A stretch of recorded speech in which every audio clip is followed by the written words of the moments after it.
சின்ன முருகைய சிங்கார முருகைய சின்ன சின்ன முருகைய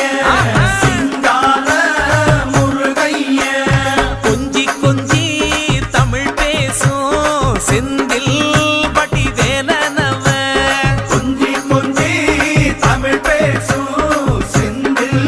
படி வேலனவ சின்ன சின்ன முருகைய சிங்கார முருகைய கொஞ்சி கொஞ்சி தமிழ் பேசும் செந்தில் படி வேலனவ சுப்பிரமணிய சாமி என்பார், கார்த்திகேயன் என்பார், சுவாமிநாதன் என்பார், முக அமுதன் என்பார், பாலசுப்பிரமணியன் என்பார், கருணாகரன் என்பார், கதிர்காம கந்தன் என்பார், கதிர்வேல